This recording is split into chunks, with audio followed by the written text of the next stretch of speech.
welcome to the show. Welcome to the show. Welcome to the show. Sucio Talk Podcast. Here, I got the camera super close to me so I can do that. Sucio Talk Podcast, suciotalk.com, 510-463-1145. That is the hotline. Give that a call. Leave a message. Text message. If you are afraid that I might not keep it anonymous, it's all good. I will keep it anonymous unless you say otherwise. Okay? So there's that. Today I'm talking to Elijah Attard. Elijah lives in Sydney, Australia. Okay? Roots Hospitality Podcast is what it is. What I'm going to do is record this little intro. You got about an hour and a half of footage with me and him talking on the Google Meet. It's the first virtual podcast that I did, so please enjoy. Right now I'm in a remote location in a nice room here, in a very luxurious home on a golf course, living the life. Not really. Personal chefing, going up between Oakland and Palm Springy for the next couple months. And I have a tasting to be an executive chef of a restaurant that's opening next year soon. We haven't scheduled yet, but I've been talking to them. Super excited to do this tasting. I really do feel like this next step in the realm of cooking is, where I belong. I do not belong as a personal chef. I do not belong as a pop-up chef. It's just not me. When I got into this game, I never said not one time that I was going to open my own restaurant. I never wanted that. I just want to be a chef, man. I want to worry about the food. I don't want to worry about the fucking light bill. You know what I mean? And those are the things that you have to worry about as an owner. And, in terms of searching for a work-life balance that works for me, I think that being the chef and having the owner not have to worry about any of the operational things, just keep the fucking lights on, and I'll make sure you make enough money to do so, is where I'm going to go. And we'll see. I could be wrong. I could end up selling ass by the end of the year. Shout out to my fam, my mom, my dad. Happy New Year, everyone. Hopefully you're keeping up with your New Year's resolution. And if you're not, it's all right. Start next week. Like we're still in the first month here. I feel like that's what happens. People fuck up by June 10th or January 10th, and then they don't do any more trying. They just give up and say, well, But here we are. We're neither here nor there. I'm excited because I got my portable podcast equipment up and running, so I'm feeling good. Feeling good about getting a live setup. Feeling good about being able to show my computer screen as well as play some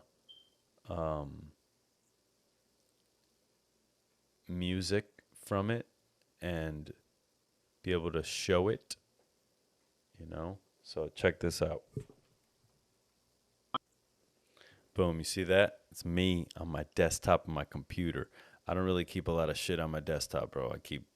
Zoom just popped up because I downloaded it. But other than that, I keep one thing where I write all menu notes, meaning just ideas of food that I have that, just write them down. I got my trusty recycle bin, and you got the old logo right here. So we're up in the game when it comes to what we could do, what I could do, right, while I produce this show, act in the show, do all that shit in the show, okay? There's the internet popping up for you. Sorry about that. Didn't mean to show you that. Other than that, guys, live show just happened. If you're listening to this podcast, it just happened. Live shows every Monday after service, 10 p.m. Pacific time. It's California time. People in New York, unfortunately, that's 1 a.m. for you, but that's okay. The bars get out at 4. That means you guys are still up and going. If you don't want to go to the bar, just listen to Sucio talk on the way home and your cab drive home, your drive home, whatever, home. And relax. You can call in from anywhere in the world. The number is 510-463-1145. Hit up suciotalk.com. Get yourself some merch. It helps with the show. It helps me be able to be autonomous to, move around and do all the things that I want to do, plus keep this going on my quest to become the best food podcast there ever was. So it was, grateful to be able to talk to other food podcasts. Grateful that I'm not so young and as jealous as I used to be. I used to be really mad when other people got shit. I was like, man, fuck you. I've learned to move past that and be happy for everybody. There's enough for everybody to eat. So I'm not going to, think that way anymore, or I haven't thought that way in a while. And so I'm happy to see everybody winning, happy to see all these new platforms coming out, showing us what the world of podcasting can do for food. I feel like we could spread positivity on here. We could spread truth as well as answer for the negativity and try to find some conflict resolution. A big one is a lot of CDCs out here hate their old executive chefs. It's a love-hate relationship always when it comes to that. And you guys need to fucking fix those relationships, okay? You need to fucking call the person that spent 6 to 8 years working for you. I'm not talking about me, okay? I'm just saying that it's happened to a lot of people that I talk to. And it's kind of bullshit that these, high-profile chefs don't have the balls to call them and say, hey, man, everything that happened, sorry, I'm here for you if you need. That's all it takes. That's all it takes. And sometimes you don't know how much you hurt people. I do it all the time with the way I talk. Sometimes I'm aggressive. Most times I'm aggressive. And people take that the wrong way. Oh, he's being this way with me. Not at all. It's just the way that I am. And, I'm just kind of on this energy of saying, fuck it, dude. This is just the way I am. And I need to accept myself rather than try to fight who I am internally, just like who I was born as, There's things you could change, and I'm always for change. I think that you can always kind of change things. But fundamentally, I think that there's some things within your being that will always be. And you spend a lot of energy fighting against those things where you need to accept it and learn how to live with them in a better way, right? Other than shut it off from society, then you got to lie about it, right? It's not good. Nobody likes that. So still looking for small or short video editors. If anybody out there knows any Reels makers, if your little brother or some little sister out there wants to become part of Sucio Talk and make more money than older sis or older bro in about 3 years, let me know. All right, we're planning a online takeover out here, okay? Planning on making this bag. So for all you chefs out there, especially the ones that sticking their hand in the grease trap, no fear, no gloves, shout out to you. Shout out to all the restaurants that are opening this year. Shit's going to be hard, but it's going to be well worth it. All right? Todo el mundo, cuídate. Peace out. Enjoy the show.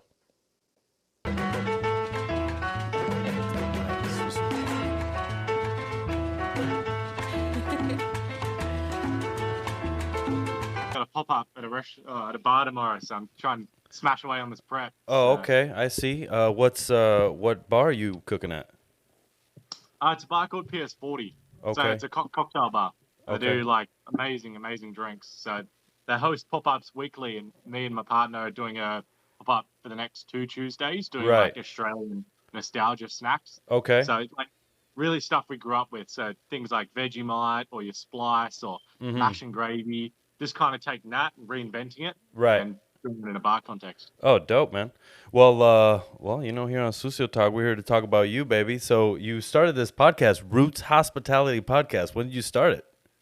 Yeah, dude. I started in the lockdown, man. Like in 2020. I remember it was the time when all the restaurants had shut, and I don't know. I think it's just the chef inside of you that it becomes restless. You know, Right. you can't not be doing something. So I hated that idea of just kind of being forced to not be cooking or something to do with restaurants. So Right. I just started as a way to kind of reconnect with the industry and to have a laugh, man. Like Yeah. it's nice to just have a get people on and just talk absolute shit and just what else better to do than just kind of talk about and reflect on your life or your career Right. when really the restaurants are shut. So I thought fuck it. And And sorry, yeah. when you're cooking at a restaurant, I find the best thing is that banter, that camaraderie. So Oh I dude. think you're touching on that. That's the one thing that we all missed when we first got onto the pandemic. So Dude, I was just talking absolute shit. Like yeah. it didn't even have to make any sense whatsoever, but yeah, it's that because I couldn't do it, man. Like I've Yeah. talked to so many chefs where they've worked in kitchens where it was just absolute silence. You know, there Fuck was not that, this. dude. Oh, fuck! Tell me about it, man. It's fucking bullshit. Like I Yeah. could never work. It's just too, like, just chill out, man. Like you can still do amazing food and still do like incredible and work with incredible produce and put out some next level shit and still have a laugh Yeah. while you're doing it. You You're know? damn right, man. You're damn right. So when you go about, okay, you're gonna start a podcast. What is your first step? Do you go Oh buy man. equipment? Do you go do the research first? Do you talk to a friend who has a podcast? What was the first step? It's kind of like blind baking in a sense Right. where you've got the idea and you're just kind of pulling it all together and you don't know if it's going to work. You don't know what you're doing. You don't really know until you get your first episode out there as Right. to how it's going to be received, if it was just a dumb idea at the time and then it just kind of happens. But yeah, it was purely a case of just going, fuck it. Like, I've not done this before. What do I do? Just do some research, get some microphones, and just fuck around and just go for gold, man. Like it's crazy. Like I remember re-listening to like my first few episodes just now, and it's just so it's kind of embarrassing. Like it's like Yeah, looking back it at your definitely old is. yeah, it's kind of looking back at your old dishes when you were an apprentice and you were taking photos thinking, oh man, that plating was sick. Or like, look at how I've got these cherry bell radishes and I've thinly sliced them like I'm a fucking four-headed chef or some Right. bullshit. Like just stuff like that. That's how I think about these earlier episodes where it was like, man, like I loved my commitment and my determination to want to do something and somehow it's grown into this. Don't ask me how. It's just Yeah. like learning to walk. You know, you trip and fall, and you get up and you keep going. Exactly. Exactly. How many episodes you in now? So I'm at 56 now. So I just dropped 56. on with Andre Got today, you. my Australia time. So are So you doing one a month for a couple years now? yeah, About initially it was once a week mm-hmm. for the first 30 or 20 or 30 Shit's episodes. I was fucking doing it. rough. Shit's hard Yeah, work. this is while I was full time. Yeah, this is Yeah. while I was full time chefing. So I mean, the first 10 maybe came out while we're in lockdown because I think Australia were in lockdown for like four. There was about 6 months total, and it was like 3 month lockdown, then a second lockdown. Right.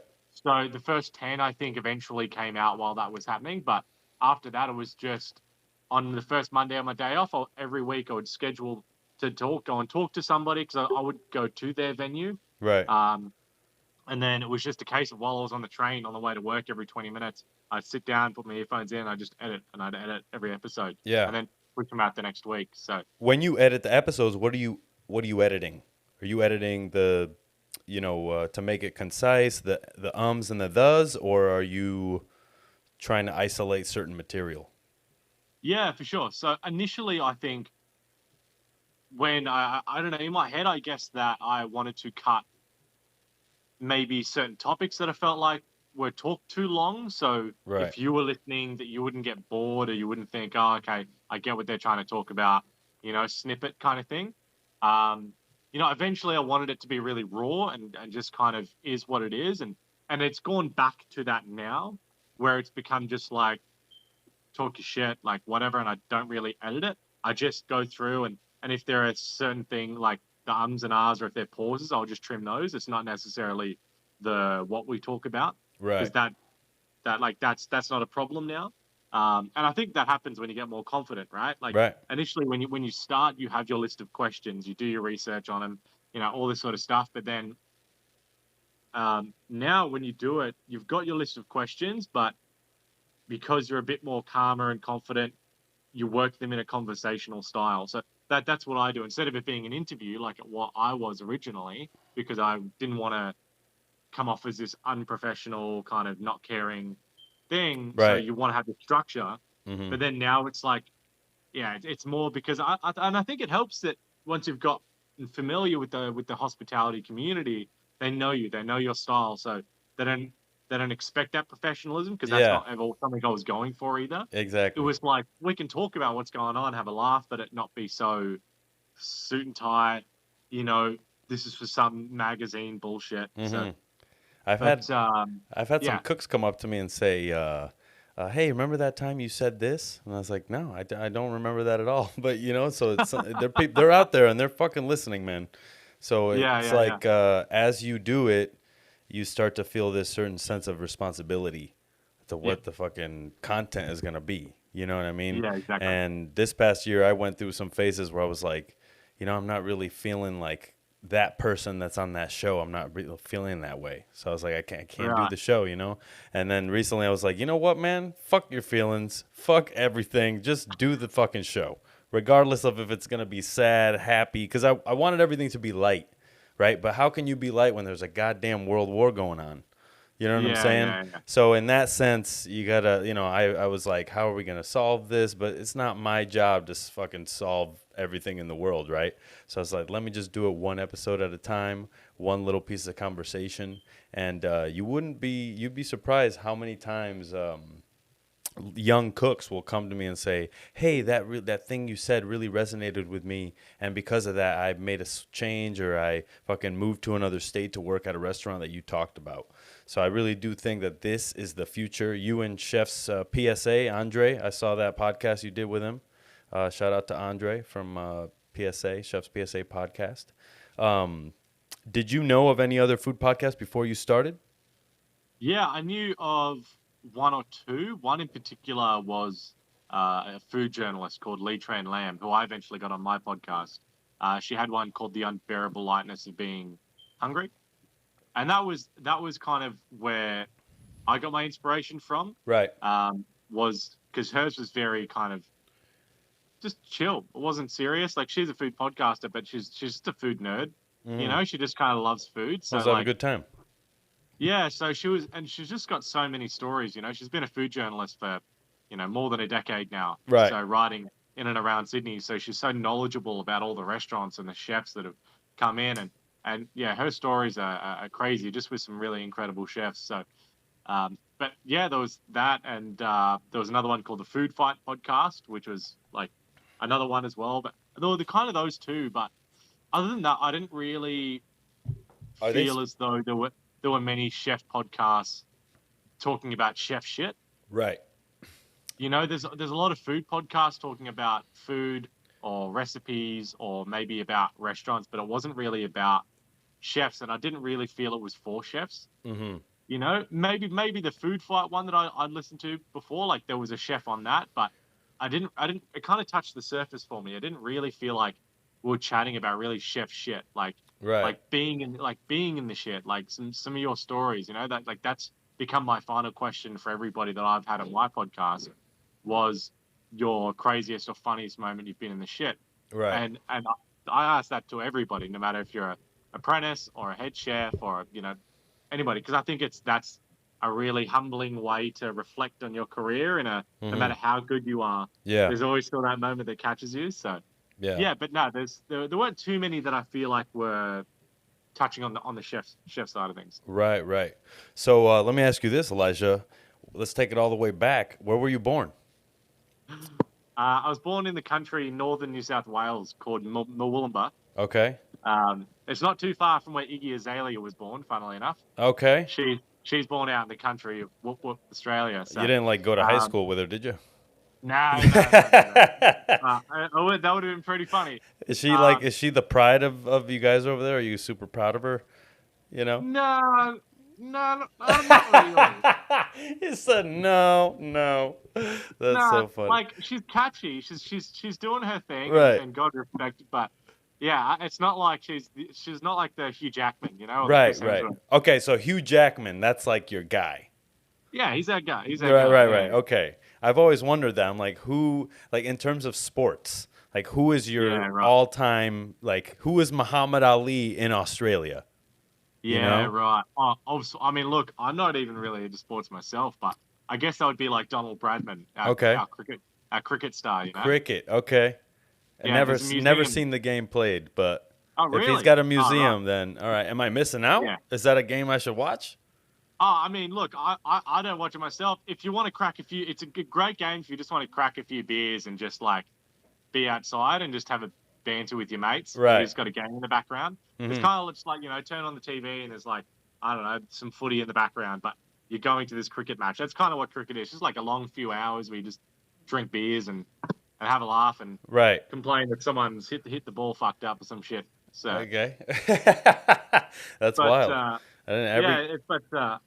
Yeah. But no, it was good, man. Like, I was born up in Murwillumbah, and then I was there for about 6 months before I moved back down to Sydney. Right. So, what'd your parents do for a living? my dad got his first full-time job when he had my oldest brother, and that was working at like it was called Southern Youth and Family Services. So, basically children that were in domestic households or abusive households or were homeless that needed somewhere to go. Right. That would be his workplace. So it was just a community housing for children under like 18 that needed somewhere to stay. So he did that for like 20 years. So he would take in the kids and they'd cook for them, you know, teach them responsibilities and all this sort of shit and help them get their way back into the community by helping them get a job and all this sort of stuff. So yeah. Okay. And then my mum had a few different jobs growing up. I remember she was a waitress at a pizza place. Mm-hmm. She was a bouncer at a nightclub for a while. And then she did like cooking jobs and stuff like that. So like she had a Cert 3 in hospitality, the same one that you get in Australia to become a chef, for example. Right. Like before I was born. So yeah, but other than that, my mum was the only one into cooking on that side of things. Okay. And then when did you have your first foray into cooking? Sort of knew that you were interested in. Well, initially I wanted to do a double degree at university for criminology and psychology. That's what I was doing.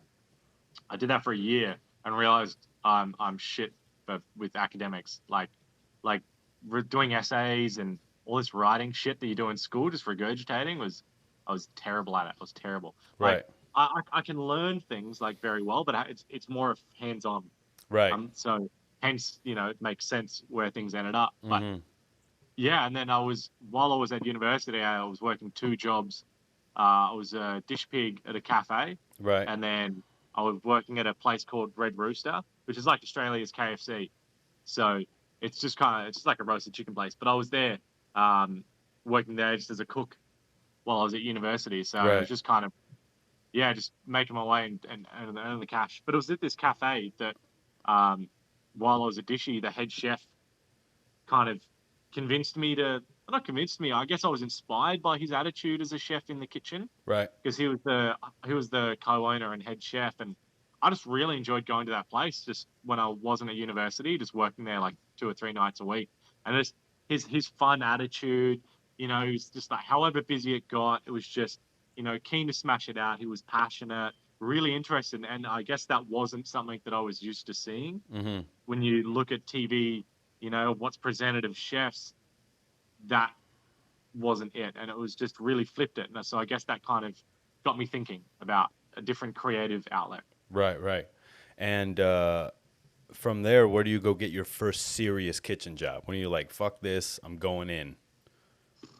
Serious kitchen job. I mean, I was an apprentice at that cafe, but then I got my first job at a fine diner in Wollongong, that's kind of the next town. So I grew up in like a little country town south of Sydney, about an hour and a half, which was Shell Harbour, and then Wollongong is kind of the next city south of Sydney. And and I while I was full time at this cafe, I was also staging at a fine diner, which once a week. So on my day off from this cafe, I would go in and work for free at this other place just because I was so passionate about wanting to learn and Right. get new skills. So, and so I don't know. I guess it's so strange, right? Because I was an apprentice there as well, and this is only after like 3 years of being an apprentice.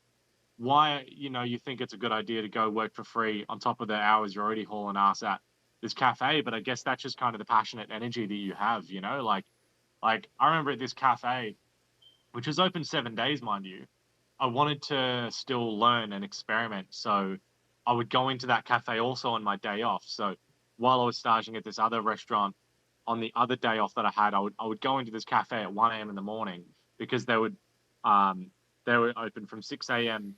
till 4 p.m. And then I had a partner at the time, so I didn't want to kind of take away from the time I was already having with her. Right. So I would basically go into this cafe at 1 a.m. in the morning until like 5 a.m. because it was the only time it was quiet.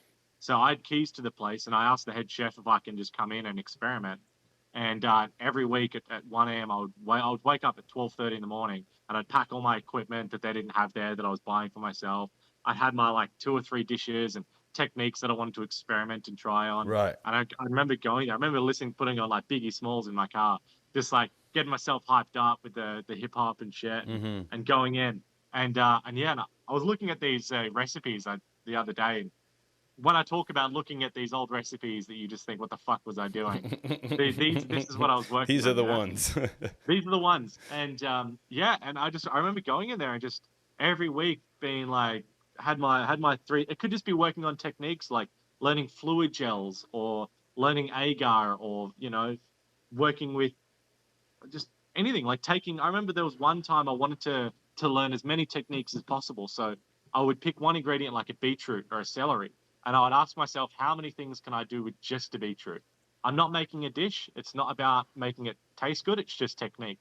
It's going, what can I do? So if I take that beetroot, like you can roast it, and then from roasting it, you can dehydrate it and make, like a jerky or something, If not that, you juice the beetroot. What can you do after you juiced it? You can make pickles, you can make granitas, you can make fluid gels, you can make foams, all this sort of stuff just from juicing it. And I'd write down the technique. And then after that, I would go, well, cool.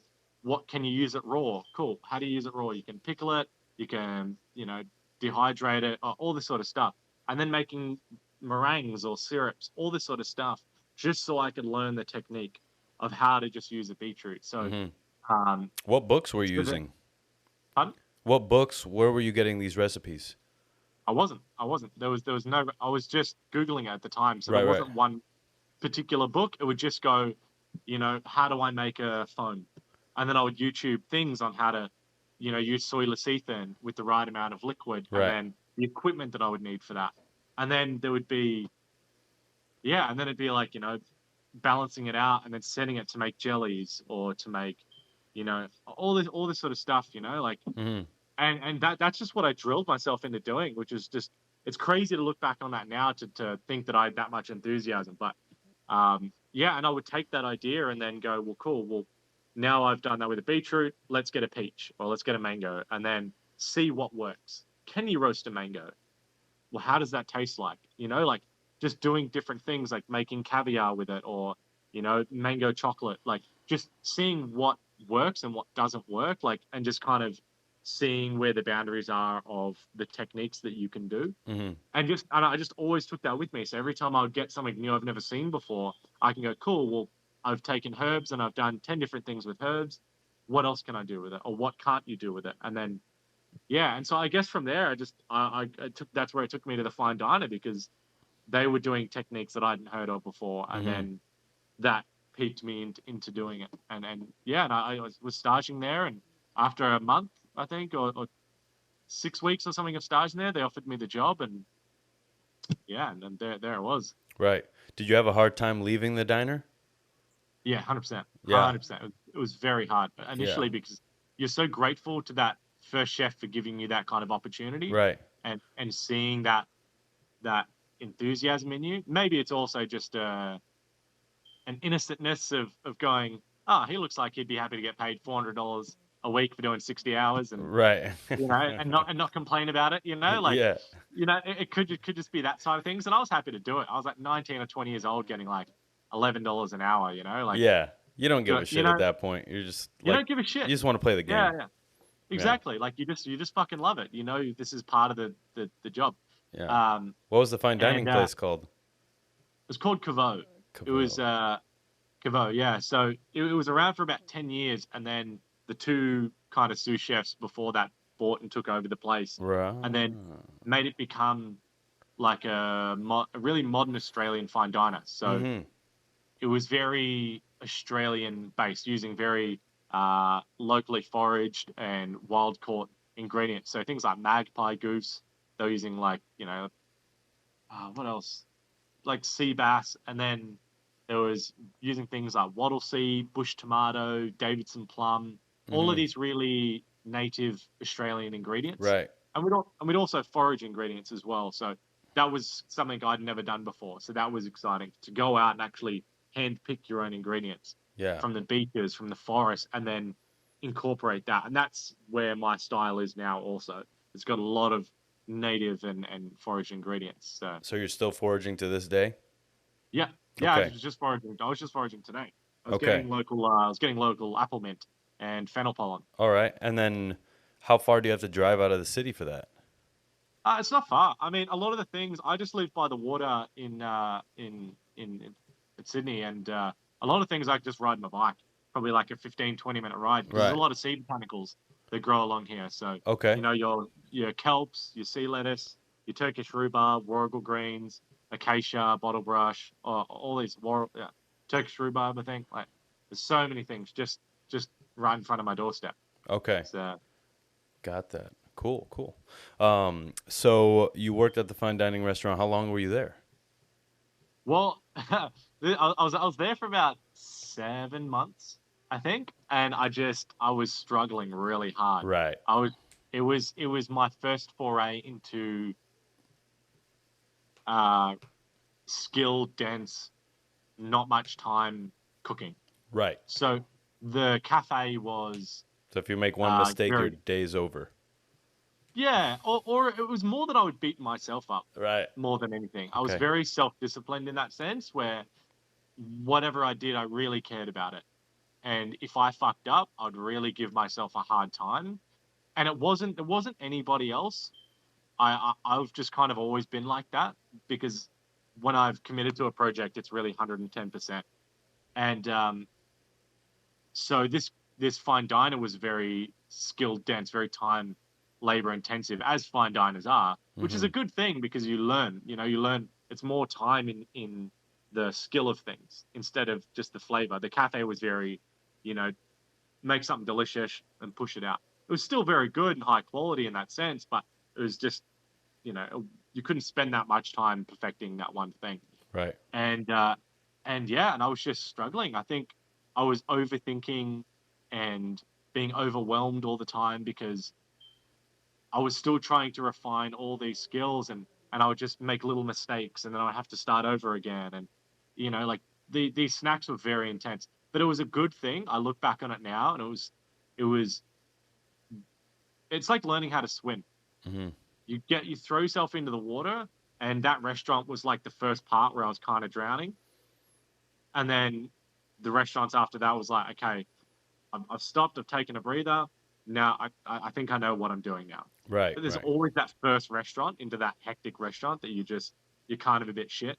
Hmm. But it's that trial by fire, like it's it was that second of drowning in the water, I feel. So, but it was good. But these snacks were intense, like for example, we had 5 snacks uh that were on the degustation, and we had 5 regular, 5 vegetarian, and then the vegetarian and vegan were kind of similar, just maybe 1 or 2 elements different. Right. But like for example, one of these snacks was a prawn and soldiers, which was getting like they would get prawns in, we'd take the tops off, make prawn oil, and then you'd have to make prawn butter, set that, and then you would make prawn hollandaise. So I'd have to make that fresh every day just before service, like 50 or 20 minutes before, Hmm. and you'd have your little bowl, and you'd get your eggs, and then you'd whisk you get the prawn butter, and then you'd melt that, and then slowly add it in Hmm. because it's got to be at 38 degrees, right? There's Right. hollandaise, and you'd be mixing that in, um, until you got the right amount of emulsification, and then you put it in your bottle. You keep it under a light, and then that would go into an egg. So every single person would get one egg, and you'd crack the top, so it was a Right. perfect top, and then you'd take that off, and Right. you'd take away the top. You'd have to empty and separate the egg whites for pastry, and then you'd keep the egg yolks for yourself. And then you'd have to take out the film that's inside the egg, Right. right? So Little and tweezers. no, it would be too delicate. These eggs were too delicate. So because they're like local organic eggs, they're not Right. like Right. store bought, right? So Yeah. when the chickens are just forced to shit these things out, these are just chickens that have like chilled out, so their produce is more soft. Right. Right. So you'd have to use your fingers and get this like little film out and keep it in there. And every single person, if you had like 60 people, you'd do this. So one egg would take like a minute, just going from start to putting the egg, cracking it, taking it, separating, film. So you imagine if you're doing 60 people, that's just 1 hour on just the egg. Hmm. And then that hollandaise would go into that egg to serve. And then we're not done yet. You've got your your sesame toast. Yeah. So we'd get our toast in. You'd top the crust. You'd cut them into 3. So one bread would be like 3 soldiers. Okay. As you would when you're a kid. Yeah. You'd batter that with like an egg brush yolk, and then toast it, coat it in sesame seeds, and then you'd bake that in the oven for like, fucking what was it, like 180 degrees for like maybe 5 minutes or something like that, and then they would get that later. So then they would dip that into that snack, Okay. and then there would be like a vegetarian version of that. But that was just like one snack, and then I had to do 2 entrees or some shit as well. What was the Or one vegetarian entree. option for the egg? Oh, it was a completely different snack altogether. Right. Right. Right. Okay. Got you. Because you said the vegetarian version. I was like, oh no. Yeah, You know, there's some chef out there who'd be like, we got to make eggshells out of fucking broccoli puree, and you know what I mean? It's like, okay, no, we're not doing that. Yeah. So it was that kind of denseness, but Yeah. like I loved it. When I look back, I loved it. But yeah, it was very difficult. What time would you come in every day? Start. Because they to give them credit, they were very good at wanting to make a good work-life balance. Right. But to them, it was a 2 p.m. start. Right, this wasn't even early. Like you'd think with the prep I had, you'd be starting at 9 a.m. But they only wanted you to come in at 2 Yeah, p.m. because they want you to be in the asked shit. if I could. Yeah, exactly. Yeah. As soon as you walked in, you're in the shit. So like we opened at 6 p.m. So you only had like 4 hours Yeah. minus like half an hour for a quick It's bite like to eat, which I almost never stood. I never like sat down. It's like a I'd be eating stampede. It was crazy. Yeah. Man. And like because like they never gave you the keys, so you only got there when the head chefs got there. Like whereas at my previous job, the cafe, I had the keys, so I could go in an hour early or half an hour early Right. or whatever. Now what? So No, go sorry, I'm ahead. just gonna Yeah. take something out of the Yeah. oven. Yeah. No worries, bro. I don't know if you heard that. It's a real chef podcast here. Got shit in the oven. It's got some shit in the oven for his tasting tomorrow.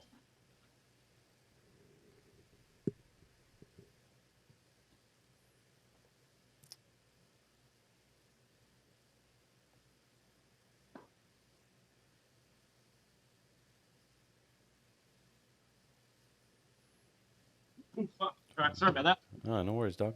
No worries. But yeah, basically I was in the shit every day with that place. Yeah, I bet. So you came in at 2. Did you ever have that fucking stampede to the pots and pans because everybody's trying to get everything they need? We Yeah. always had that. If you like Um, showed up to the pot rack maybe 15 minutes after the shift, there were no pots for you. You yeah, had to yeah. just wait. You I know? felt like that was always me. I felt like that I always somehow had all the equipment going at once.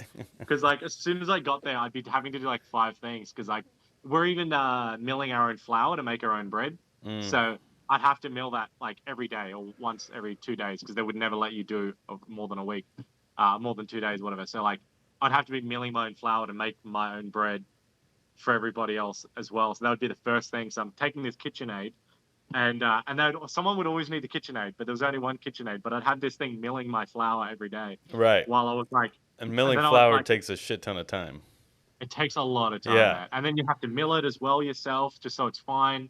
And then you'd be making your own bread and then proofing it and baking it for that day. It's crazy. And then after that KitchenAid was done milling that flour, I also had to use it to churn our own like Jersey milk to make our own butter as well. Right. So it was just like crazy. So like I feel I So, was like holding. okay. So, wait a minute. These motherfuckers got you making bread and butter? Yeah, dude, making this shit all from scratch. It's That's good crazy. training. Like, oh, dude, I was like, it was probably, I've never felt this often in my career, but Right. there was early on where you would have moments of like your body is literally convulsing, shaking because you're Mm, so worried that it's not going to happen or it's not going to work out or you're not going to be good enough because you've got service at 6 right. and you've got a shit ton of you've got a shit ton of work to do and you don't know if you're going to do it and you can feel the heart palpitations, Right. you can feel your hands trembling because you're not sure if today's going to be the day where you don't make it, Right. like it happened all the time there. It was crazy. Did I you, look back now. I look back now and laugh. It's all good fun. But at that time, it was crazy. was there ever a day that you didn't make it? Um, there was a day where I didn't have enough prep, and they wouldn't accept it. And so in the middle of service, I'll explain this dish. So I had to forage my own garnishes for these dishes. Right. So Yeah. before I got to work, I would be getting saltbush, Mm-hmm. like make powder, nasturtiums, all this sort of stuff. And there's this one dish which was cured mackerel in its own sea salt. So you'd get your own ocean water and you'd reduce that to make your own salt, Right. and then you'd cure the mackerel in that salt. Um, and then each person would, this is an entree, and you'd get 5 pieces of mackerel. You'd have to fry chestnuts as well. So you'd fry them, open it up, thinly slice it, and then deep fry them at 150 to get golden. And they would get like 3 or 5 of those. Um, you'd get like oil, and then just before service, you'd juice a bit of rocket. So it'd be really vibrantly green. And then they would garnish that with, I think it was, yeah, it was like 3 or 5 nasturtiums as well. I think it was Yeah. depending on the size of the dish. Like you would get more or less depending on whatever, if they got a 5 course, 7 course, or whatever. And so every day I would have to go and pick these nasturtiums. And, let's say you're doing 40 people, I'd have to pick between 120 and 160 nasturtiums. And they'd have to be all the same size, like a 20-cent coin, and be perfect. There would be no green, there'd be no yellow fading, no, none of that kind of, it looks shit. It's got to be that nice green.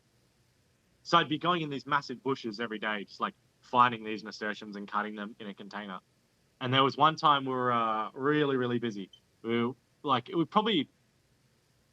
probably had maybe like 35 covers or 40 covers. It was a really small place in the town, and I'd picked nasturtiums enough for like maybe like 50 people or something like that, right? And it was one of those days where just out of nowhere you're getting all these bookings, like really last minute bookings, and you can prep all you want, but you just can't prep for those last minute things, Right. especially when you're a fine diner, you're not making things bulk all the time. Right. Most of the time you're making it fresh for that day. And in my head, I'm thinking, okay, we've gotten like fucking, I don't know, we're like 10 bookings within the hour before service. So I'm having to go back and do my snacks again, like do like 10 more snacks because I've maybe done maybe 5 or 6 more because this place wouldn't, you know, they would hate you if you had too much wastage. You know, every Right. day you know, which is fair enough. It's a small business. I get that. Um, and yeah, we got like 10, and I'm thinking, okay, I'm trying to already keep up on all the other shit that I have to do more of. And it got to like the second half of service, and we got these the second lot of bookings coming in, and I'm thinking in my head, I used to be so quiet there because I'd be thinking too much, and I'm like, okay, I've got enough snacks, that's great, I've set them up. Now I'm onto plating my entrees, and I'm like, as these people are sitting down, I'm just kind of finishing the garnishes, and I've got putting all these nasturtiums on, and then I get towards the end of it, and I realize I don't have enough nasturtiums for the last like 2 or 3 people or something. Right. And I'm sitting there thinking, like, you fucking idiot, you moron, all this sort of stuff. And in my head, I'm trying to figure out a way in which maybe I can, like, be that shifty apprentice and maybe I can, like, push it out and they don't know. You know, so maybe I'll do, like, one less nasturtium on everybody's plate just so I can make up for the last 3, you know, like Right. something like that. And I'm like, no, because if he knows, if he sees it, I'll get into more shit and I'll be like you know, like I'll just look like an idiot and they won't trust me. So I can't do that.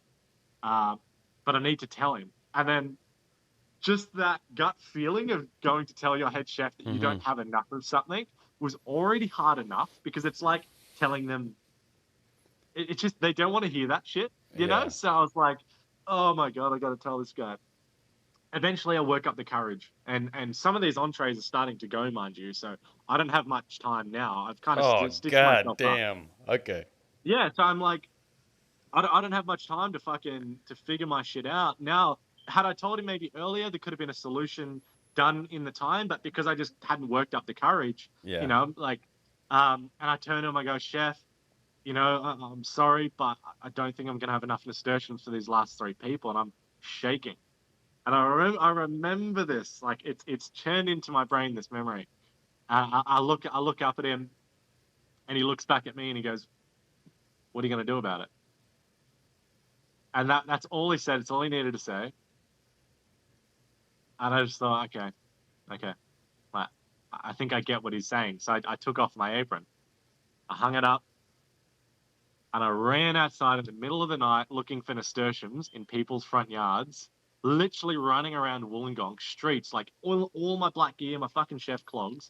And he's like, and I'm like, and then I was like, I forgot to take a container with me with a moist towel. And I'm fucking Oh. running around these streets, man. I'm going to people's houses with my phone torch in one hand, trying to pick these perfect nasturtiums, right? I need like maybe like 16 more or some shit for these next 4 people. And like one garden wouldn't have enough of the perfect same size. So I'd have to run with like my hand full with this one and running to get other nasturtiums. And I'm like trying to keep track of time, try not to get run over while I'm running around these streets. Like, and I'm like, fuck, like maybe he's got like 5 minutes tops. And I was just running everywhere like a lunatic, just trying to get this produce so these people can have their plates. Like, and I got back there and there was maybe like 6 plates left or like 8 plates left, and I just gotten back in time. And fuck me, that was like it was the last dish of the night too. And I was like, I remember putting them on, thinking like, You made what it, the chef. fuck? It was so crazy, man, so crazy. But yeah, so I guess to answer your question, yeah, it's been pretty fucking wild. I Yeah. don't, that's probably as far as it got for me. That's Right. probably as far as it got for me. And then so you left there, and where do you go from there? Yeah, well, I left there, and I was still seeking more experience and more, you know. So I basically just packed my car and I organized all these stages up and down the coast of Australia. So I worked in about close to a dozen places for free over the span of about 3 months.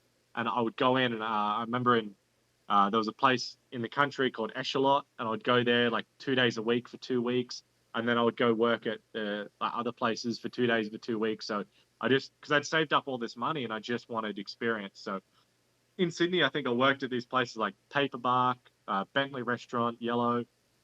And then I drove up to Queensland, Australia, and I staged at places like Urbane, which was like a 3-hatted restaurant at the time, the Euro, Gorge, or Gauge, I should say.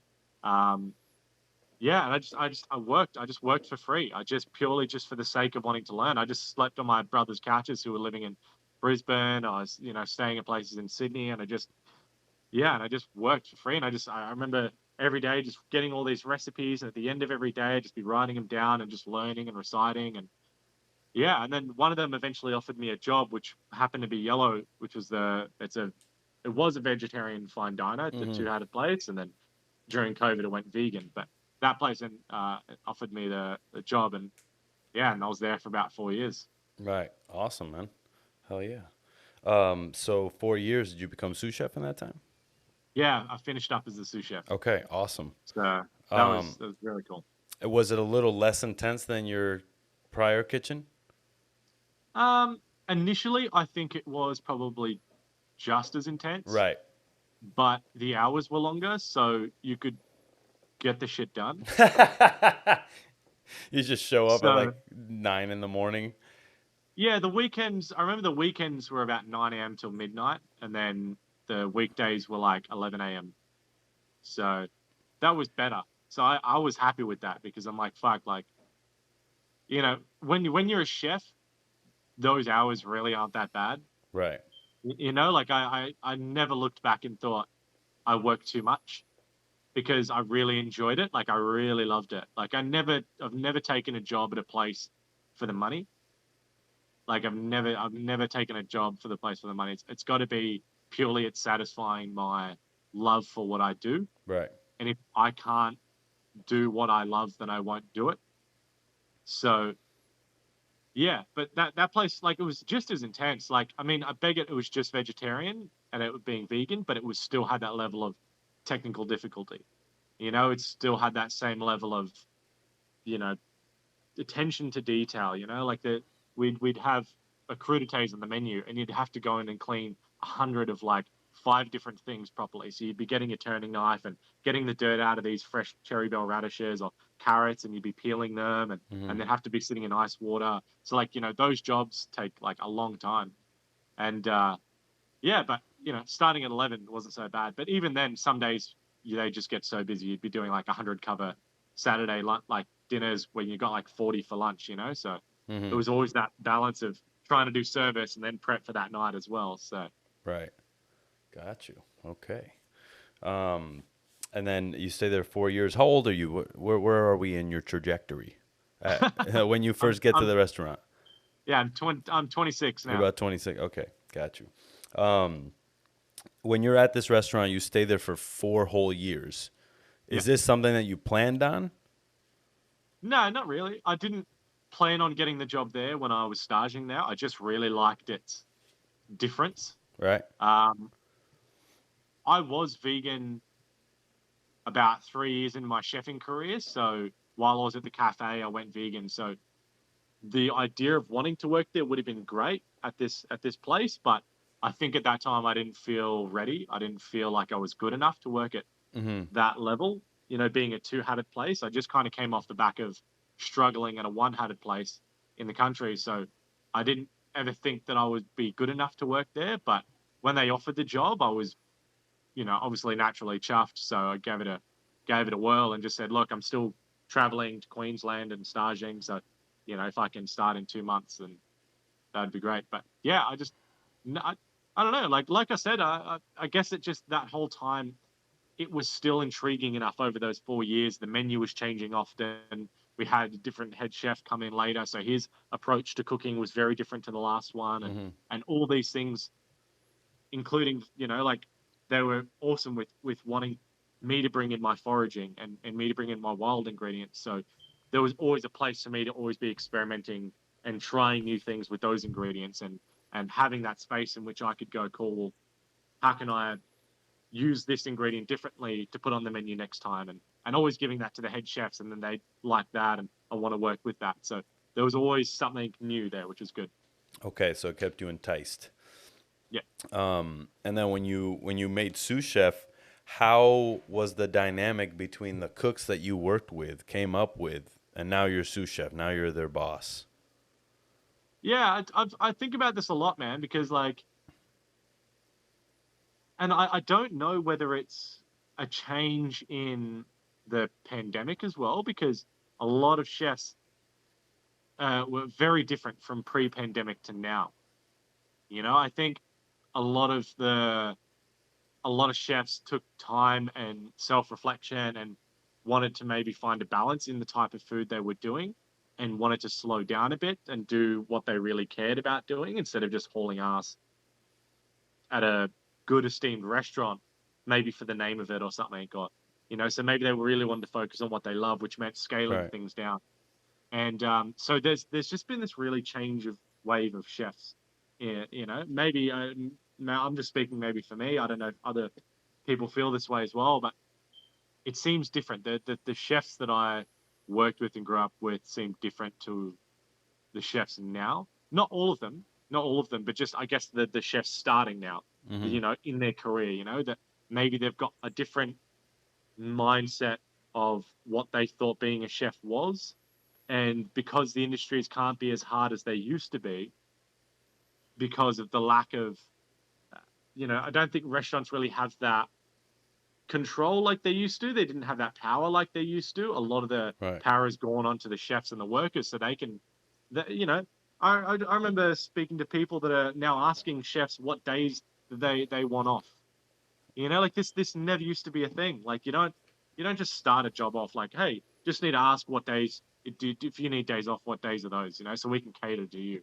Right. All this sort of stuff. Like or what salary is beneficial to you. It's like, no, like these are the hours. This is the salary you get. You either don't or we get somebody else. Like Right. that's kind of what I feel like it used to be, and now it's this change of now all these chefs have this power so they can not work as hard as they want to, or work as hard as they wish to, or not wish to, get whatever money they want, always ask for pay rises all the time. It's crazy. I only recently asked for a pay rise like 6 years into my chefing career because I just never thought that was, I don't know, in my head, I just always thought that you'd get a pay rise when you'd worked hard enough. Right. You never think that you should ask for a pay rise. In my head, it's like you get what you deserve. So, Right. So like that was, but now everybody's asking for pay rises like once a year, like it's an office job, Mm-hmm. and getting reviewed, and it's crazy now. So yeah, so the chefs are different in that sense. I think they're few and far between. The chefs that were below me, there was still passionate chefs. There were still chefs that were interested in learning, but maybe didn't want to put in the hours Right. that I would just out of your own time, not Mm-hmm. because we forced them to. Like I would get when I was sous chef, regardless of my hours, I would just show up at 11 a.m. every day, and I would finish. Like even if the roster said 2 p.m. or whatever it is now, because things have gotten official, they need, I don't know if they've noticed this, seen this in where you're at, but everything has to be in the on the books now. Everyone's hours now, so Yeah. so like you can't just back in the day they would print something on a piece of paper and be like, this is the time you start. Right. And that was it. There wasn't this is the time you're working to and this is the time you're expected to finish. There was none of that. Like now it's like it has to be official because I don't know, I guess people get audited for this shit now. Right. So What happens in Australia with the like overtime and things like that? well, most chefs are on a salary, so Right. overtime's not really a thing unless you're like casual part-time. Mm-hmm. So Unless you're everyone is on salary. no, I mean like if you're full-time, you're probably going to be on a salary. Okay. So it's not like, like so meaning like, okay, you're going to make 40K a year and that's what you're going to make kind of thing. yeah, basically. Yeah. And regardless of your hours, like Right. in Australia, a standard chef wage is probably about like 60K. Yeah. Between 55 and 65K. I don't know what that translates to in US, but that's probably about between 1,000 and 1,500 kind of a week. Mm-hmm. So it's not a bad wage. But yeah, like most places, like it's kind of unheard of to go full time somewhere and get paid hourly, unless you're working at like a hotel chain Right. that were very like that. Then probably, but a lot of the, like owner kind of chef restaurants just do things salary. I think it's just easier. Oh, that's insane. Over here, there's laws against doing salary for everyone. Really? Yeah, you like need to have you need to have a manager in place to, or it needs to be a manager that has a salary, and you can only have like I think it's like a manager per so many amount of hourly workers. right, to Wow. justify having a manager. So, Right. and I mean, the California labor laws are fucked all over the place. I mean, you, if you work more than 5 hours without a break, they have to pay you an extra hour. Yeah. Right. You know what I mean? So it's like all these, when I first became a chef, it wasn't about, oh, let's do nice food or new food or let's go to the farmer's market. It was, hey, can you go take your break? You know what I'm saying? And it's like, I think that is probably why we're going to go down in flames before you guys. You know what I mean? Just because we Yeah. got a bunch of hourly fuckers over here that, are like, oh, it's time for my break. And like you were saying, shit has changed because I was never like, oh, you know what? I didn't get a break today. You know what I'm saying? And Yeah. that's how these new guys are these days. But, we're Yeah. changing with the times. Yeah. However, I do feel like there should be a space for restaurants that are hard. Oh yeah. I Oh don't yeah. think that should go away. I think there should be a few restaurants in the world that are allowed to be fucking super hard, you Yeah. know? Yeah. Because out of those kitchens is what comes the best chefs, some of the greatest chefs, you Yeah. know? So, Yeah. yeah. 100%. And it's just it's interesting because it's like some of these chefs care more about the benefits of their job rather than the quality of what they're actually there to do. Yeah.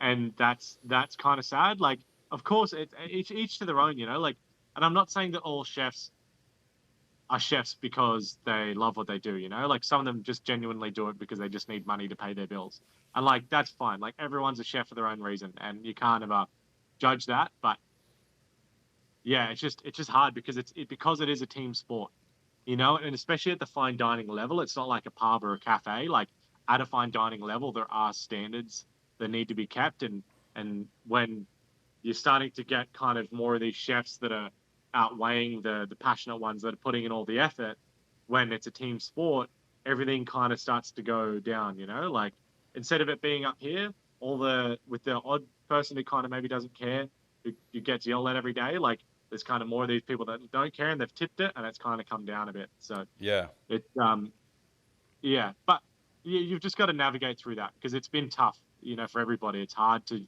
now that a lot of restaurants and the standard of these restaurants have maybe had to adapt because of that staffing issue as well. So it's a shame because there are a lot of restaurants that, especially where the head chef or the owners are so passionate and have so much knowledge that can't now be at their full potential because of what they're working with, you know, Yeah. and that's really sad.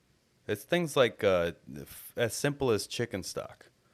You can't Yeah, make a chicken stock in or a revolving door of good stocks for your restaurant in 8 hours. It yeah, doesn't work that way. You need people working round the clock to make that shit. I mean, at yeah, Meadowood, we would put stocks up at night and you'd have to wait until they, fucking simmered or boiled or whatever, and you left them and they went all night. And then a guy came in at 6 in the morning and yeah. strained them and reduced them the rest of the way. It's like, how do you make a fucking good sauce if Yeah. everyone has to go home in 8 hours?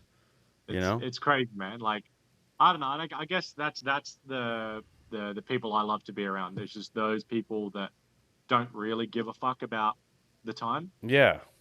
Like that's that kind of infectious energy that I Hmm. like to be around, that I like to work with, you know? Like, fuck, like I like, even just to call back to that cafe, like, just with the sense of ownership that you don't see much often, that I really loved being around was, I remember being at this cafe. It was like the week of Christmas, and we're getting pumped every day. Like, you know, obviously all these people have got their time off work, so they're going out to the local beach, and this cafe was by the beach, and we're getting pumped every day. So every day we'd just be getting sunken on prep. Right. And I remember going out. It was like maybe the 23rd or something on a Friday, and going out to Wollongong for a dance with my ex partner, and be going out drinking, getting pissed, having a great time.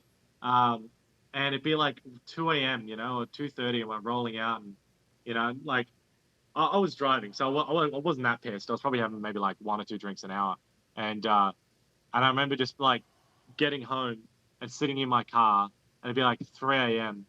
And I remember turning to my partner at the time, thinking, "Hey, are you cool if I go to work?" And she's like, okay. And I've been like, yeah, like, I'm sorry, but we're so busy, and I need to get some shit in the oven cooking because we're gonna get pumped. So yeah, I'll drop you off to bed, but I gotta go in. And she was like, okay. And then I remember like kissing her goodbye, and then just got in my chef clothes and just went Yeah. straight to work at like 3 a.m. in the morning. And I'm like, I was checking the brisket because we'd usually like brisket in overnight. And I was checking that, and then I'd be like, nah, I think I got to get another brisket in. And I just opened the whole place up, and the head chef rolled in at like 6 a.m. being like, he used to call me Luscious at the time. He's like, oh, Luscious, what the fuck? What's going on, man? And I'm like, hey, man, sorry. We're busy. I know the prep list is huge, so I just thought I'd get in and tackle it in early. He's like, fuck yeah, man, respect. And Yeah. then we just like have coffees, and that kind of camaraderie and team that I love, like you want to be that chef that you want to work with, So Yeah. yeah, and I remember that. I remember many a times, just countless, going in just on your time off, just because it was just you wanted to do it, and you're part of a good solid team, yeah, it was good, man. It's Yeah. good reflecting on it. It makes you smile. Yeah, for sure. Now, over there in restaurants, hotels, things like that, do you have a lot of migration of workers from other countries? Oh, 100%. And what is the largest group? It's pretty hard to say because Australia's very multicultural. I've Right, never worked in a kitchen that has been predominantly one ethnicity. right. But we've had, any one time, I've worked in restaurants where it's like 10% Australians, and the rest are either Korean, from Brazil, from India, Hmm. like, So from it like seems like, Europe. yeah, so it seems like it's easy to get sort of a work visa there, or at least It's very easier easy than in now. other countries. Now especially they're churning working visas in a matter of like days now. Really? I remember hearing something that they're churning working visas in a bullshit amount of time in Australia now. I think it's just to kind of get the economy back going. Right. Oh, yeah, because you guys, I guess, stayed shut down for longer than everybody, Yeah, right? yeah, yeah. Yeah, It's pretty bad. I got you. Heard that. Um, so I don't know where we're at in your timeline. I think we're at the second fine dining restaurant. Does pandemic hit while you're at one of these restaurants? Yeah, yeah, yeah. So while I was at Yellow, about 2 years in is when the pandemic hit. So I started there at about 2018, and then it was about 2020, early 2020 is when it hit. Hmm. And then hence where I started that podcast as well, because the restaurant was shut for about 2 or 3 months or whatever. So Right. um, So in like June yeah, of 2020? yeah, it was from about March to June, the first one that we had. Right. We locked down for 3 months, and then it went from June. We were open for about another 12 or 15 months, Mm-hmm. and then we shut down for another 3 months after that Got you. because we Okay. had like a second wave that got really, really bad or something. Right. And then to go back to this, you were talking about your partner, your ex partner, right? Yeah, yeah. I find that a chef's world is full of ex partners. Is there anything that you can, any type of advice that you could give to any of these young cooks, young chefs out here? Because I know me, like I've made the mistake of putting so much into the kitchen that I, shut the person out. And I'm like, Right. not, you know what I mean? I'm not present. You know what I mean? And you look back on it and you're like, well, this person's like kind of there trying to be my partner and trying to like be there for me. I should, definitely send my attention more to that. Um, do you have any difficulties in the relationship because you were cooking? Um, Because you were working so much? I don't, I don't think so, unless she was remarkably good at keeping it to herself. But I don't think so. I think you can be really lucky in the world and find someone who's very understanding and Mm-hmm. can feel your passion for something and knows that it's very real, Mm-hmm. whether they have that same passion or not. But you can really feel someone's infectious energy. So I think in her case, she just knew that it gave me so much joy and could rest easy knowing that it wasn't just a life sucking hobby that was taking me away from her all the time. Right, like video You know, games or like something. something like that. You know, like I would still come home from, after like a 12 or 14-hour shift Yeah. and still have so much energy. I wouldn't ever come home and, don't get me wrong. There were still some Mondays when I'd wake up and we would be speaking and I would be falling asleep mid conversation because I was tired. Don't get me Right. wrong. That's still a very real part of being in that, because you're trying to, every day you're not getting as much sleep as you need to, and then come your day off, your your your brain is shutting off for you. Yeah, it's just Like, like you need to do this. yeah, your brain's like, dude, man, like, you're not sleeping, you don't want to sleep, I don't give a fuck. And it's just, they'd be like, on the it'd be like a Monday night, and like we'd be like cooking together, and like we'd be eating dinner and be like talking, and like, my eyes would be shutting off, and she'd be wide awake.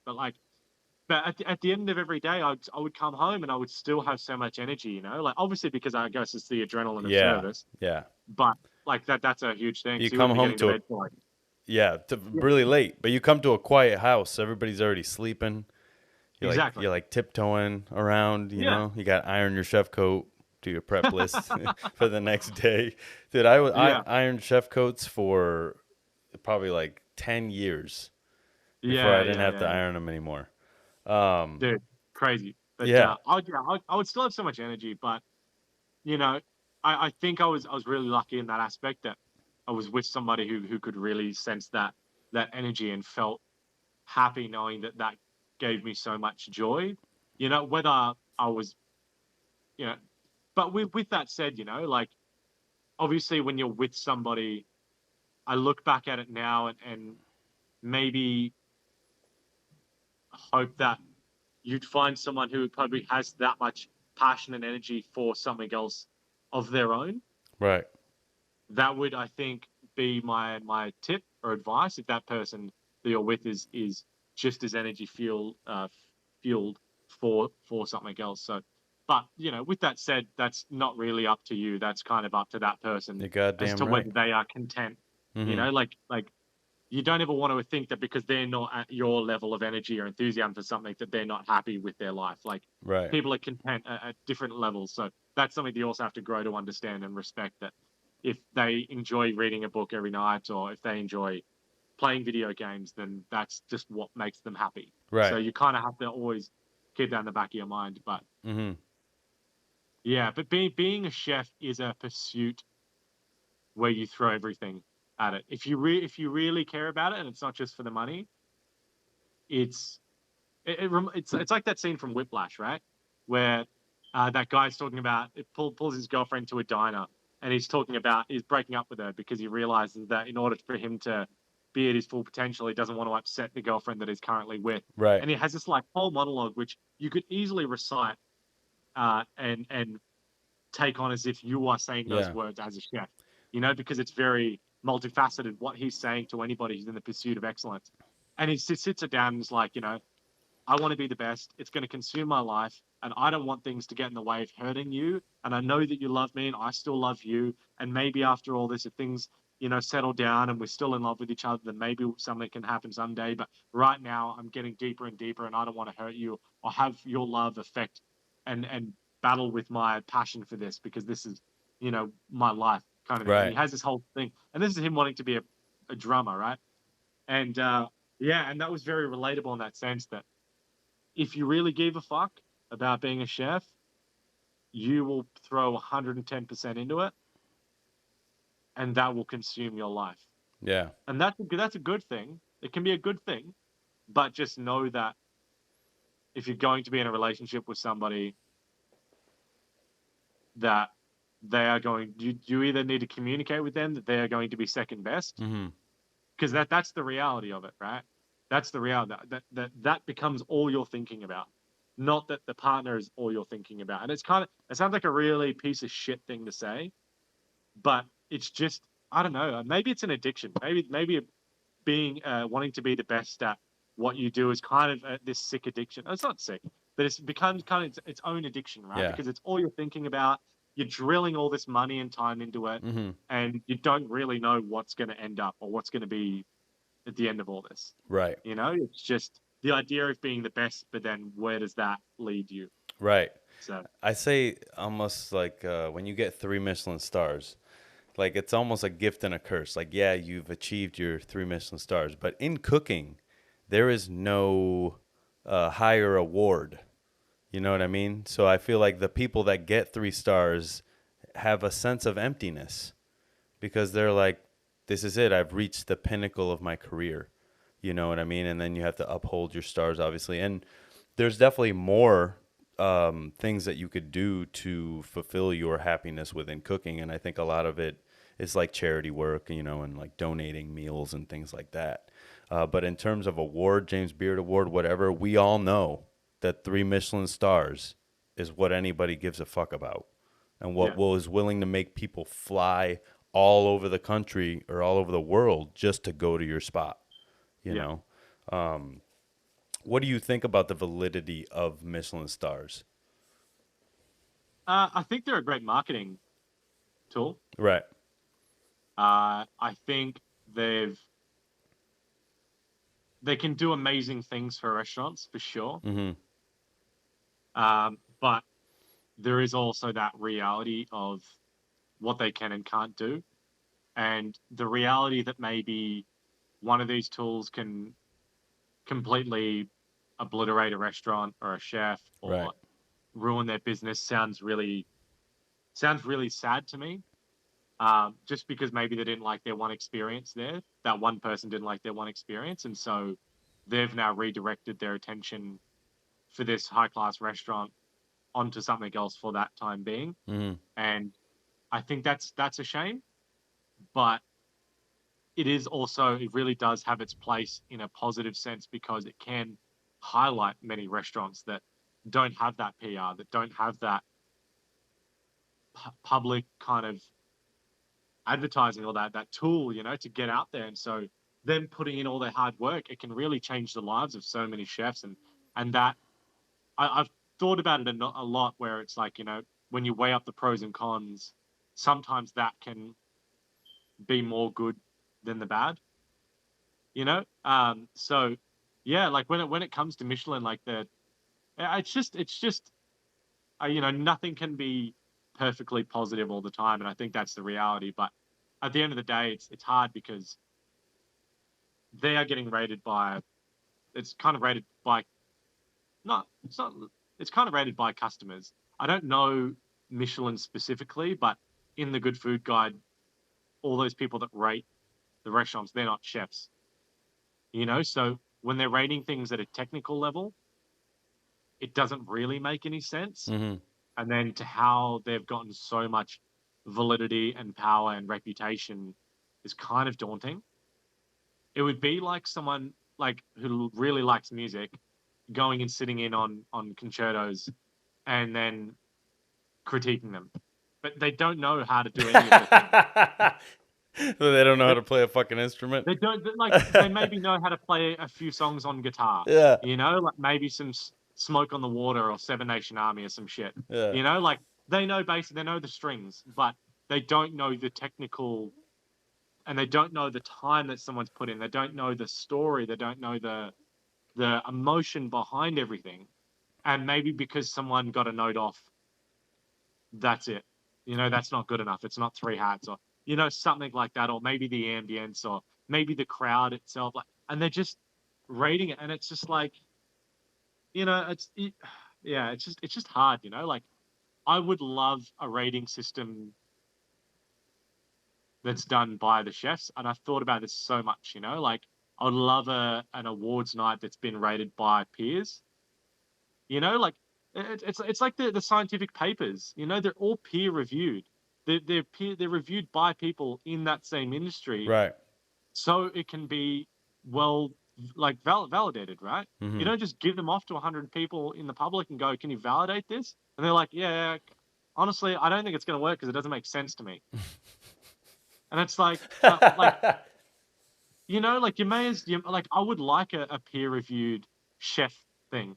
Like that would be cool because like of course it could be biased. Like Right. most systems probably are inherently biased.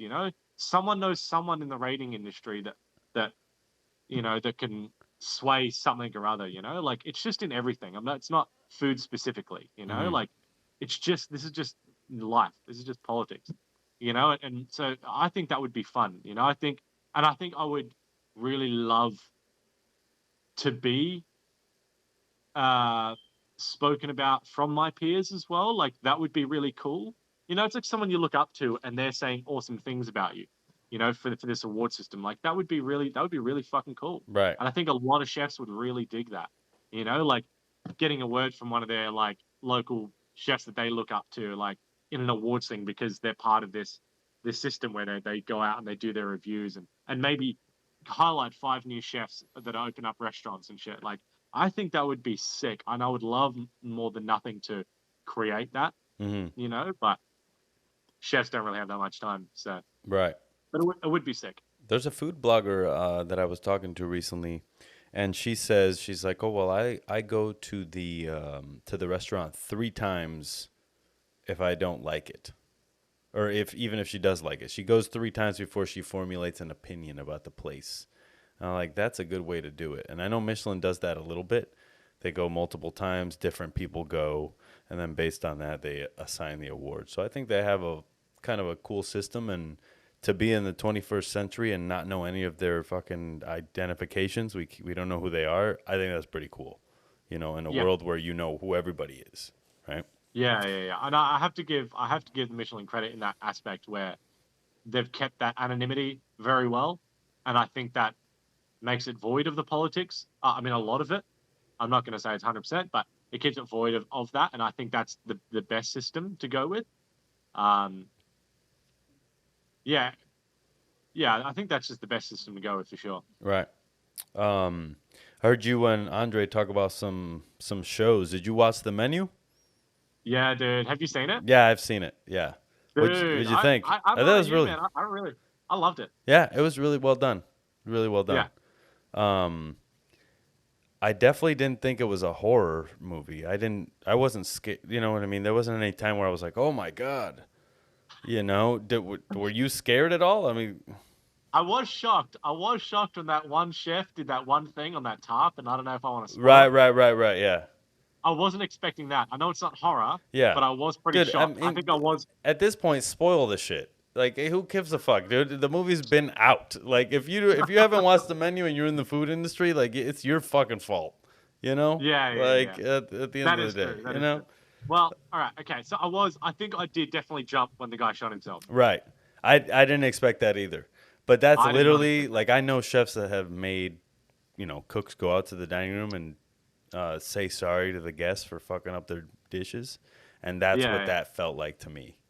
I yeah, was like, this is exactly what it feels like, in not a literal sense of what yeah. you're doing. Cool. The menu. Have you seen the new show Pressure Cooker on Netflix? No, I haven't seen the pressure cooker. So they got this I'm not show gonna. where it's like chefs are living together in a home and then doing the cooking competition. I got to check it out because I did an audition for that show but did not make it. But Oh wow. but the way that they said they were gonna do the show was that it was a dating show, and I was like, it's a chef dating show. Now that I look Oh, at it on Netflix, it's not that. But going into the interview, being like, I don't want to be on a fucking dating show. Like I didn't take it too crazy seriously. And right. now I'm wishing I had because I was like, damn, I could have been on fucking Netflix, bro. You know what I mean? It's like do it all for the podcast, baby. Fuck it. Um, Yeah. do you like Yeah, Top? but that. Yeah, go ahead. Sorry. No, you go. You go. Do you like Top Chef? I don't think I've seen it. I don't see many cooking shows. Right. I don't know if that's what Top Chef is. Yeah. It's a Okay. cooking Yeah, competition. I don't watch many cooking shows specifically. I'm more kind of what I like really enjoy like exposés on chefs. Okay. So More like so like the Chef Table, I feel is really good right. I because I feel feel like like that. it's a bit too emotional. You know? It's Yeah, but like I think the first 2 seasons were really excellent. right, the first 2 seasons were good, but I will say that every cooking show now, I was even watching another one, I think it's called Street Food on Netflix. Yeah, And it's always like this very sad, somber, like, oh, we have to work all the time and we can miss holidays. And it's like, Right. Those are the fucking facts. Like you knew this coming into it. You know, Yeah, I yeah, yeah. can't tell you how many times in culinary school they were like, "You're not going to see your family. You're going to work on Christmas. The holidays don't exist." And I was Yeah. like, "Cool, I'm okay with that. I'm fine." Yeah, yeah, You yeah. know, and then when people are like complain about it, and I'm like, "You know how it is. You know how it is here." You know, and Yeah, yeah. it's like uh I always give my cooks the day off if they ask for it. Like if they want a day off, whatever. If it's Christmas, whatever, bro, we'll figure it out, you know? Yeah. But you know, you can't expect to work in a place that is that seasonal and then have that time off. When Yeah. the place tells you like, "Hey, you're going to fucking work these hours." Then you turn around and act surprised like, "Oh, really?" You know what I mean? Yeah, yeah, yeah. So it's hard to navigate in this world now where you got to give everything, you know, everybody everything basically. Yeah. I saw you interviewed Orlando. Yeah. How was that? He is, I think, the best chef in the world, in my Yeah. opinion. Like honestly, one of the best. Yeah. Um, did you know the restaurant was going to close before you talked to him? So they didn't necessarily no, they didn't necessarily say that to me, but they definitely talked a lot about that the restaurant itself was going to change. Right. Whether that meant closing, but they didn't say that to me specifically. They just I remember them talking about, you know, it's moving and progressing onto something. Right. So, but that was not really something. Yeah, it was not really something that they said to me specifically, but I guess it shocked me as well because everything they had going there was like excellent, you know. And I've talked about this with Andre on the PSA podcast, and you know when I was there in Copenhagen, it was just like really well oiled, fun place to be. Right. You know, the chefs there worked hard. They gave a shit. They communicated well. There was just a good energy and vibe. Their attention and love to the produce that they had there was just beautiful. And I Yeah. just love the whole ethos of it. You know, it's very silo. You know, like that's very kind of That's the that future. minimal. Yeah, Silo is the future. I yeah. see that And it's just, restaurant and I'm like, I want to stage there.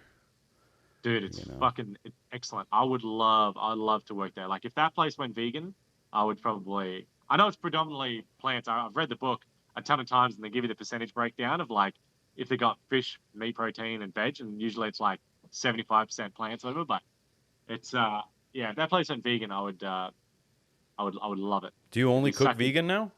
Do you only do yeah. vegan? I only cook vegan, man. Like or like I've been vegan for like 8 years now, and that kind of changed the trajectory of my cooking career and my chef career. But now I only want to work in restaurants that are vegan. So I'll never touch. I don't. Yeah, haven't touched in years, but no animal products whatsoever. What's Basically, the you know, reason? it's just ethical, just ethical. So it's purely. I watched this documentary one time, and basically like, you know, you get a lot of those documentaries, and I really don't like them, but they spend too much time on these like facts and on all this like perspectives and all this sort of stuff, like on going, you know, uh, these animals are sentient beings, and here are the numbers of how many animals are getting killed, and all this sort of stuff. Like, there's so much of that, and that's not that never really convinced me. But I remember watching one movie called Earthlings, which was narrated by Joaquin Phoenix, an excellent actor. He's vegan himself, and basically, there was rarely a single word said. It was just him narrating, saying like 6 ways in which they use and exploit animals, and there was like 15 or 20 minutes of every segment where all you would do is you would just watch video clips of just like the most heinous things that are happening What the now. fuck? And that was it. That was it. And that was it. And I was just like, and it wasn't like it was old footage. It Yeah. wasn't like it was doctored. They weren't trying to lie to you. Like, it was nothing of that. It was just like, this is the reality of what's happening now. Like, this is it. This is it. Just watch it. And I just for the first 40 minutes, I was watching it, and then I got to a scene where there was someone in Mexico or some country or whatever, where they'd like tied a rope around a dog's head to the back of a bull bar of a car. Someone was holding the back legs of the dog, and while it was alive, uh, knifed the neck of it and then pulled its skin back. And I watched that and I was like, yeah, that's it. I turned it off and I was like, I can't watch it. Right. But like, I didn't. It's not like I stopped eating meat that night. It was not like that. It got as all I was thinking about. And then I told myself, I was like, look, if I'm serious about this, I I can't be ignorant and be a piece of shit because that's what I was telling myself. Sorry, I can't claim ignorance and be a piece of shit. Now that I know, now that I'm aware of it, I either have to finish it and go vegan, or I have to like somehow, if I'm going to continue doing this, find a way to just like I don't know what I like maybe like you know that Da Vinci Code? You know the weird guy like he goes home and he like whips himself for Whips the sins. himself. Yeah. Like this is what I was imagining. Every time I'd eat meat, I'd have to like sin. I'd go home and I'd put the candles on, go into a robe and like and get a whip and And just just whip whip myself and yourself. go. Yeah, for every sin, you know, like this is what some sick shit I was imagining, right? Like if Yeah. I was continue eating meat, and I was like, nah, fuck it. So I watched that documentary and then I went to Southeast Asia like the week after and Yeah. came back and just went cold. And that was it. Okay.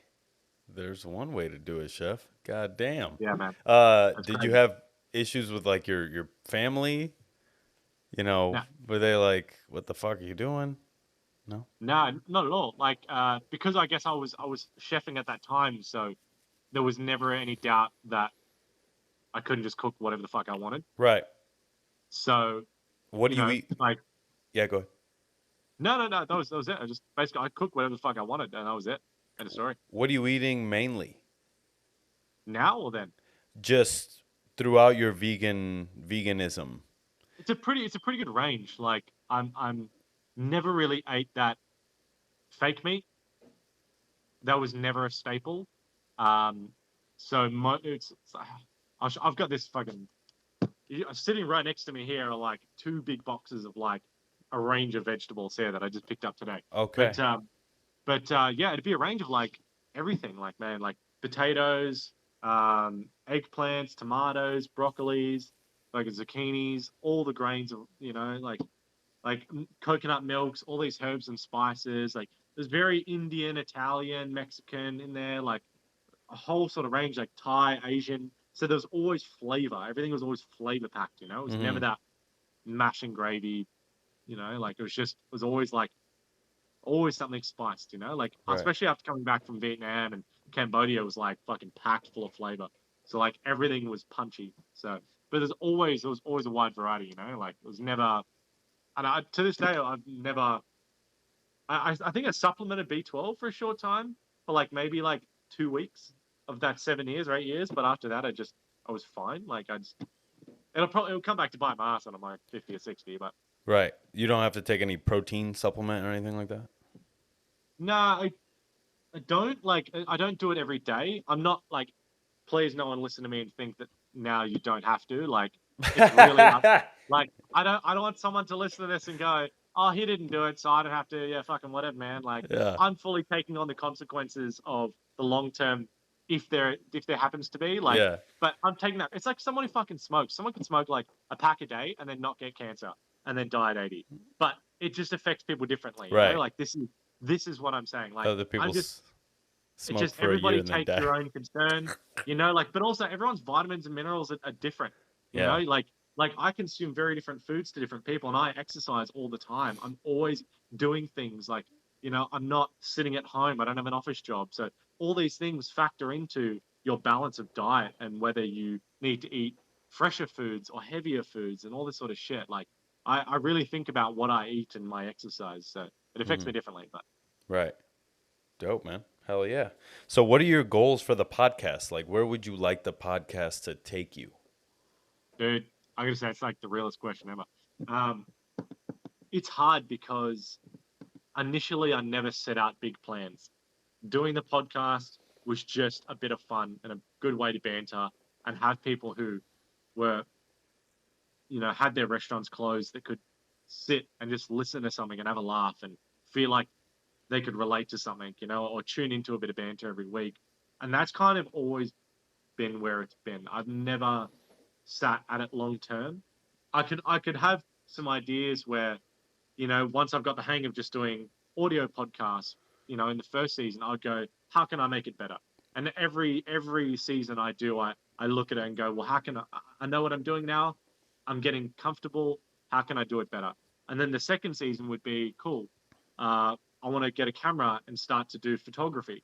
So when I would interview them, it would turn into like a whole day process where I would go in early, we'd do the chat, and then I would take shots of them in the kitchen or of their venue. So then I could actually advertise what they do as well as what we talk about. Yeah. And then it would be like doing sound bites, and then it turned into doing trailers. So now I've got a trailer for every episode that's like, I don't see many people doing this, and it's not purely because of that. That's Right. purely because of how much determination and passion I have for it. It has nothing to do with covering an empty market or trying to be better than somebody else. It's purely because it makes me happy to do so. Right. It makes me happy to learn a new skill. It makes me happy to get better at it and then learn something. It's like being a chef again, It's like, but it's a creative outlet. So it's like, you know, trying to do a twirl, and just trying to refine it and get better at it and then find ways to be reinventive. And that's where it's at. And that's where I'm at right now. It's just going, well, fuck, like, I love these trailers. I love giving a visual format for an audio podcast. So Yeah. you can see who you're talking to, or you can see what they do. And I'm just navigating, refining the trailers. So they're quicker, they're better, they're punchier, they're higher quality, the music, all that sort of stuff. And I'm just trying to like focus on that. Right. And then who knows?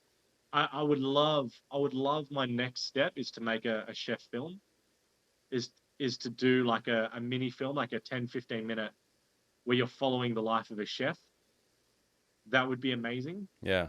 But Like the real life. whether Yeah. it's fictitious or like fictitious based on actual events. Right.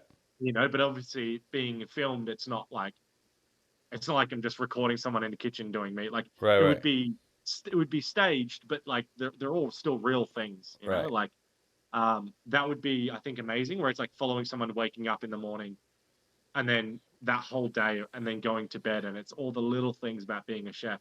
It could be about the things we talked about, like waking up next to that partner and they've already gone to work for the day at like 7 a.m. if they work in the city, and and you getting up at like 8:30, 9 a.m., catching that train and listening to your hip hop music and looking at dishes of chefs and then Right. going into work and writing in your notepad of your recipes and really following it in a really specific way. Like that would be my next goal. I think I would love that. Dope. Hell yeah, chef. Well said. Yeah. Fucking. And I won't put this in the show, but what equipment are you using to edit your videos? Edit the videos? Yeah, I'm like using what software? Adobe Premiere? Rush.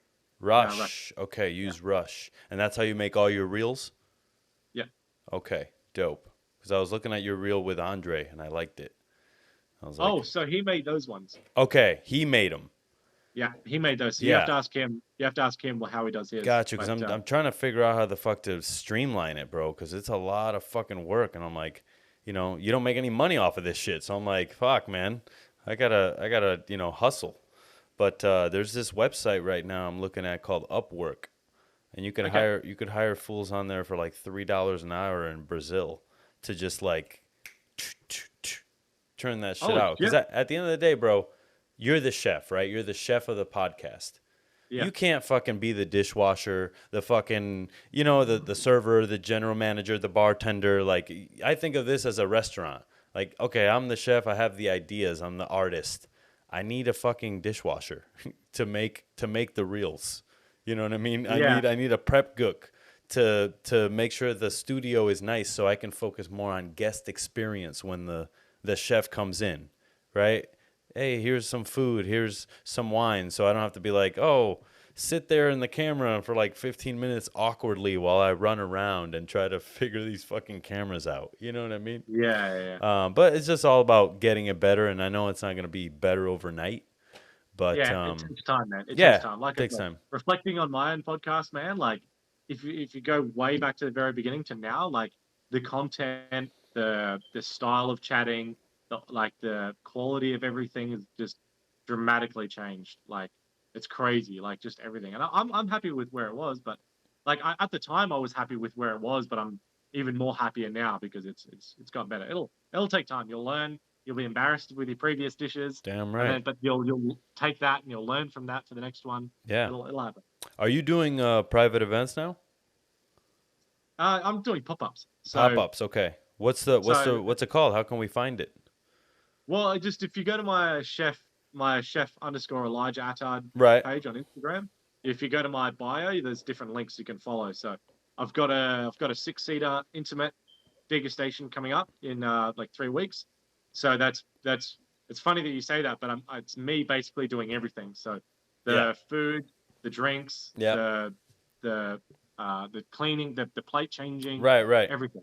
So But that's me doing just me. right. Right. I would say when you do that, just you, it's such a labor of love though, because you're feeding someone.